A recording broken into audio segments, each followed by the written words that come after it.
Do you plan on joining me for the duration of this video?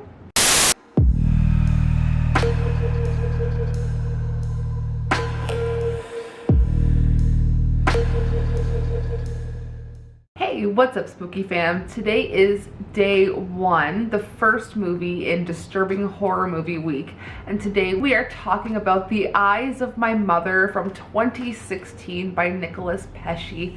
And this is coincidentally, I didn't actually realize this before even before I did any research for this video, that The Eyes of My Mother and Piercing are both by Nicholas Pesce, and I picked both of those kind of as introductory disturbing horror movies. If you guys are new to the genre, if you will, if you guys are trying to dip your toes a little more into disturbing horror, I felt like his movies, coincidentally picking the two, were really good entry points. So today we are talking about The Eyes of My Mother. I loved this movie. I've seen it many times now, and we're gonna break it down a little bit. We're going to talk about some interesting things that make the movie feel a little more set in reality, if you will. So if you enjoy, please give this a thumbs up, subscribe for more, check out the main channel if you'd like to see any more of me, and let's begin.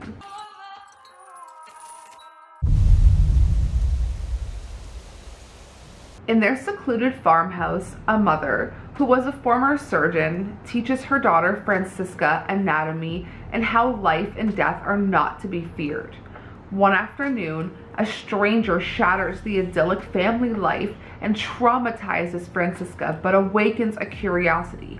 And years later, Francisca clings to her increasingly distant father, but the trauma she sustained reawakens when her desire to connect with the world around her takes a dark form. And I feel like this movie just evolves into so many different themes of grief and loss and revenge and sexuality. And I love that it's shot in black and white, which is kind of jarring if you're not used to that kind of thing. A lot of people who are I would say in younger generations probably are not used to a modern movie being set in black and white. And another fantastic one that I would like to recommend is A Girl Walks Home Alone at Night. I believe that's the full title, but that's an Iranian vampire movie, and it's a black and white film.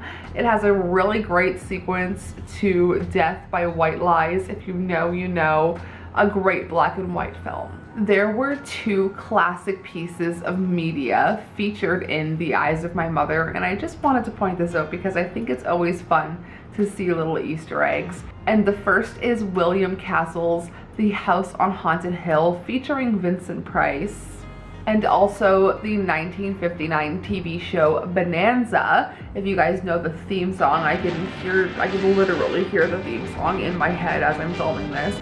But the particular episode shown is season 1, episode 26, for a fun Easter egg. So we'll talk more about this scene a little later, but in the very beginning of the movie, Francisca's mother, like I mentioned, she is a surgeon, and they are doing a little bit of a dissection on a cow's head, and they remove the eyeball. And this scene was a direct inspiration from Nicholas Pesce's childhood, where his mother, a former surgeon, taught him how to remove an eyeball from a cow's head, and he just used it in his movie, and I think that is so cool. So let's get into the plot breakdown. There will be full spoilers ahead from here on out, but if you're not interested in watching the movie, I will let you know what happens. Francisca and her parents live on a farm where they raise animals. As a trained surgeon, Francisca's mother teaches her various things, such as how to remove the eyeballs from deceased cow heads, as well as other farm animals. One day, the pair is visited by Charlie, a door-to-door salesman. He asks to use the bathroom, and against better judgment, her mother lets him in.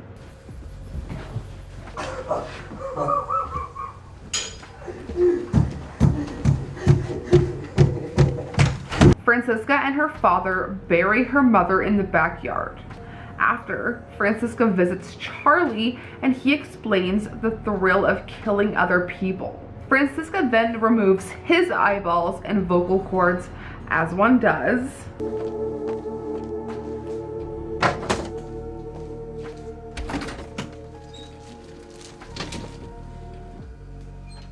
She explains to Charlie that he was not killed because he is her friend, and now she will look after him. Which, if someone like removed your eyeballs, your vocal cords, did other torturous things to you, and then was like, hey, we're friends, it's cool, what would you do? Be honest. Years later, Francisca is older and her father dies. She preserves his body. Once again, as one does. Francisca meets a woman at a bar named Kimiko, and they both return to Francisca's home. Kimiko learns that Francisca's mother was killed, but Francisca, using her dark humor, jokes that she murdered her father. Kimiko, with bad vibes, tries to leave, but... I'm gonna go, okay? Stop. I'm just a little tired, okay?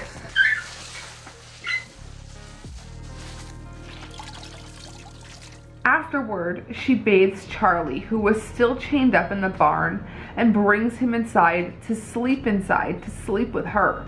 Charlie attempts to escape, but he is caught and stabbed multiple times. Francisca tells him, Eu tinha razão. Isto é realmente fantástico. Francisca is now dreading being alone and cannot accept loneliness. She wanders to the woods until she reaches a highway. A woman named Lucy picks her up, and along with her baby son, Antonio, they accompany Francisca back to her home. Francisca kidnaps Antonio for herself. Lucy meets the same fate as Charlie and ends up in the barn. When Antonio grows older, he becomes curious about the barn, and seeing his quote-unquote mother go in and out, wonders what's inside. One night, while Francisca is asleep,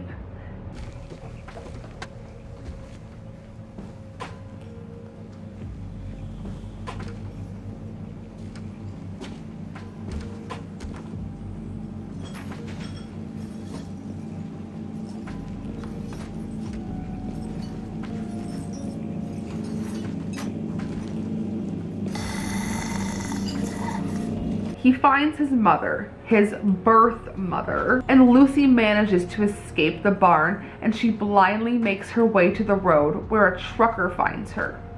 Francisca, on the other hand,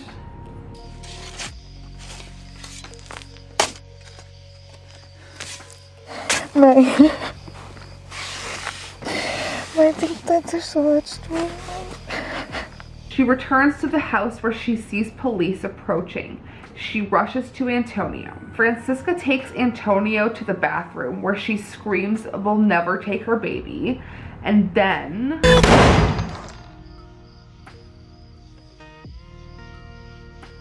when you hear gunshots of ambiguity, you can probably assume the worst, which is what I have done. But why did I pick The Eyes of My Mother to begin with? I could have picked any disturbing film. I don't often hear people talk about this movie. I don't often hear people talk about piercing either. But I really just wanted to choose a movie that I find mildly disturbing, that I feel like is a good entry point. And like I'll discuss in a minute, there's so many different themes within that I feel are just disturbing in their own right. I wanted to introduce disturbing cinema in a way that would intrigue those who usually stay away. This particular film deals with grief and loneliness in a way that gives you a real gut punch. The gore and disturbing elements are presented in ways that make you sympathize with everyone for different reasons, and the movie, done in black and white, while feeling idyllic and isolated, brings us back to basics. A lot of taboo is explored, and I absolutely cannot wait to talk about piercing, because you want to talk about taboo. That one's got to do with torture and killing of a sex worker. So we'll get there when we get there, but I hope that you guys enjoyed exploring the first movie on this list. Tomorrow we are going to talk about a very graphic film, The House That Jack Built. I'm probably going to have to dance around what I show here on YouTube, but I will try to go into as much detail as humanly possible because that movie deals with a lot. But I loved it, and I do love it, and I do love the more disturbing and gory side of things. So if you're on my side with that, let me know. If you enjoyed this video, if you are going to probably go watch this after I talked about this movie a little more, let me know. And I will see you tomorrow for The House That Jack Built. Sayonara, Spooky fam.